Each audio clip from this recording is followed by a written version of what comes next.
Hello everyone, and welcome back to the Calvin Tobin Show. I am your host, Calvin Tobin. Today we have a lot to talk about, so let's get right into it. All right, the 2022 Home Run Derby is in the books, and we had another great year. And there were a lot of surprises too as it went on. From Albert Pujols doing a lot better than we all thought he would, to rookie sensation Julio Rodriguez making it all the way to the final round. Now, Juan Soto ended up winning the 2022 Home Run Derby, and what happened is Julio Rodriguez ends up going first, and he gets 18 home runs for himself, but then Juan Soto comes in and he ends up hitting a winning home run in the Derby and hits a total of 19 home runs, getting his redemption, winning his first home run derby in his career, and getting his redemption from losing to Pete Alonso in the home run derby last year. Now, in this home run derby, there was one thing to look out for, and it was Pete Alonso going to tie the record and tie Ken Griffey Jr. for the most home run derbies won in his career?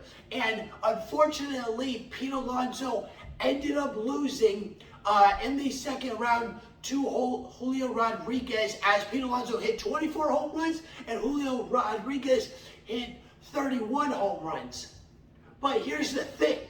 Pete Alonso is unbelievable with the home runs. We were also looking to see if he was also going to win 3 straight, let alone to just tie the record. He had the potential of winning 3 straight home run derbies, and he was going to do this in his first 4 years in the MLB. And that's unbelievable and remarkable as it is.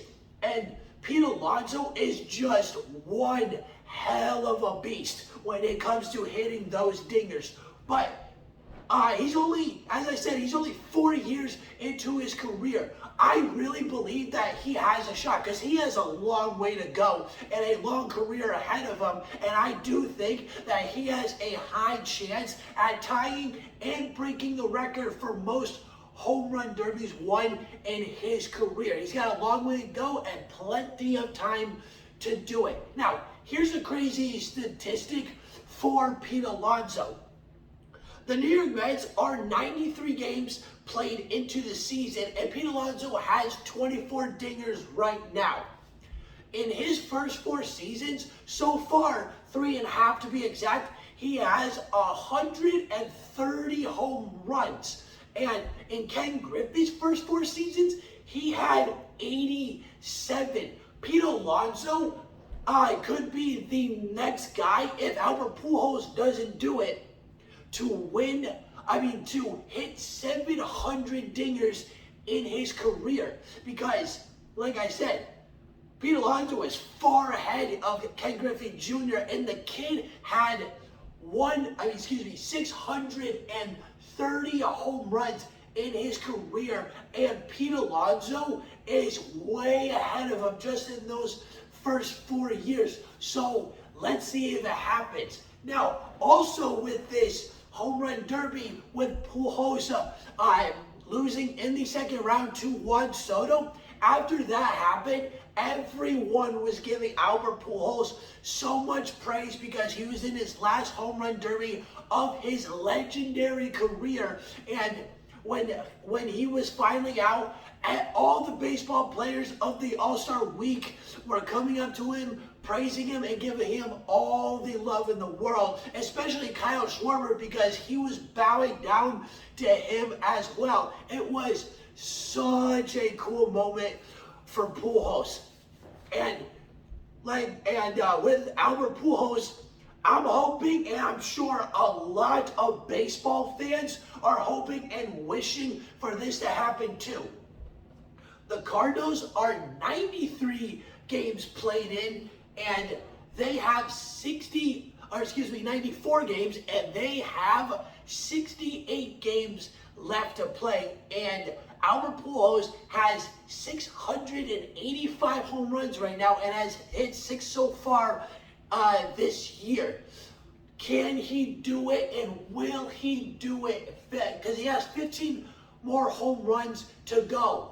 Will he do it? Will he hit that 700 mark and be the fourth player in MLB history to hit 700 or more home runs in his career? I'm hoping he does it, because the entire baseball world for sure wants to see this happen, because Albert Pujols is such a lovable guy and he deserves this kind of accolade and has the power to do it. Now, for the All-Star game, there is a new rule to the All-Star game.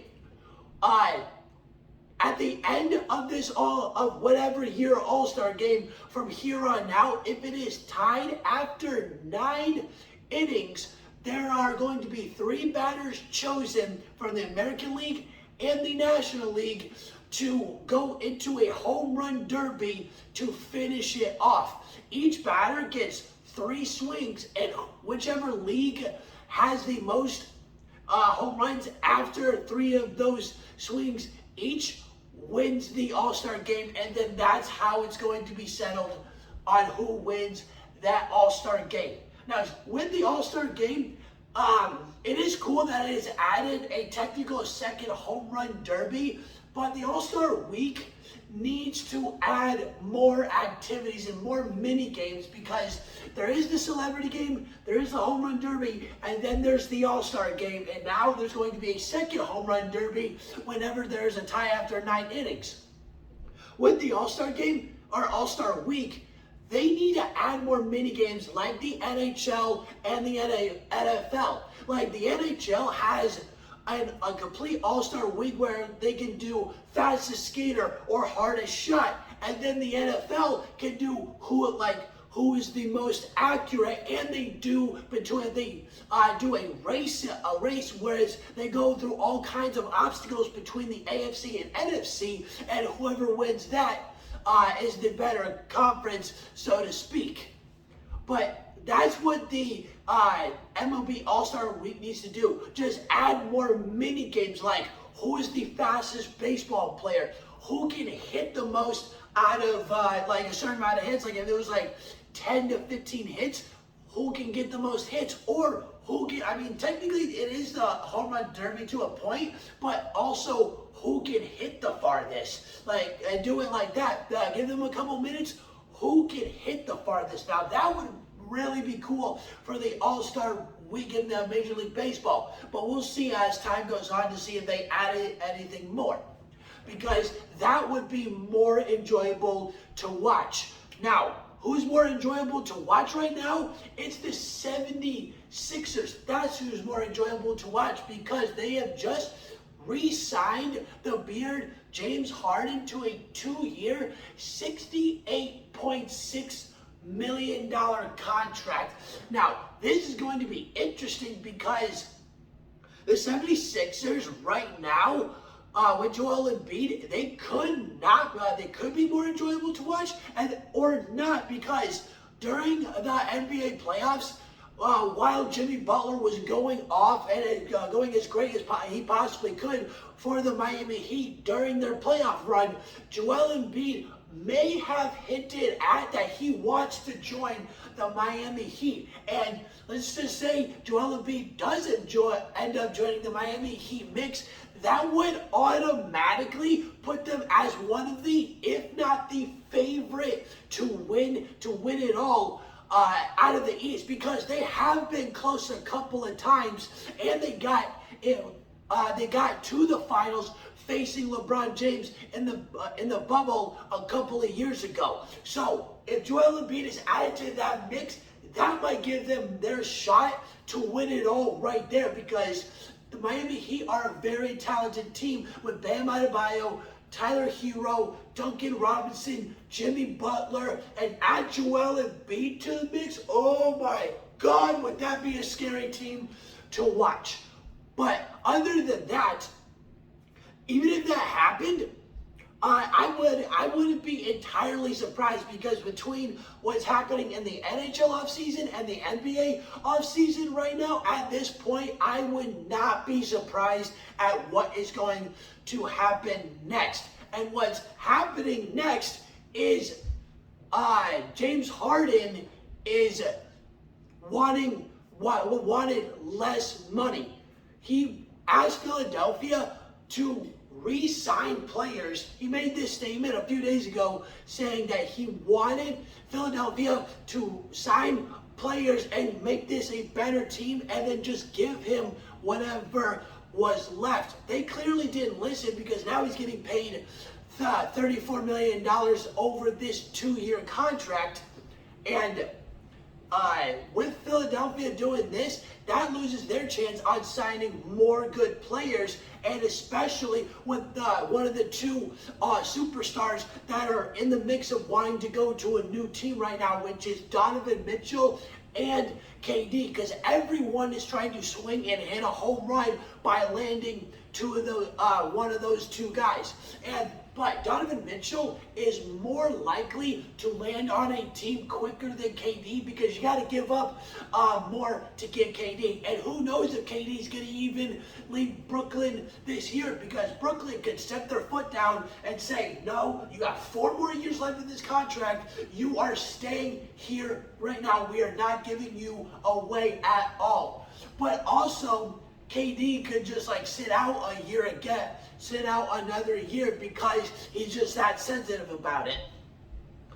But with what is happening in Philadelphia, we'll see if Joel Embiid leaves, or if they're going to sign more good players or more players at all. Because Philadelphia right now is in a very good situation, because now they got 2 superstars on their squad locked in a contract, but who knows if Joel Embiid is going to leave or not.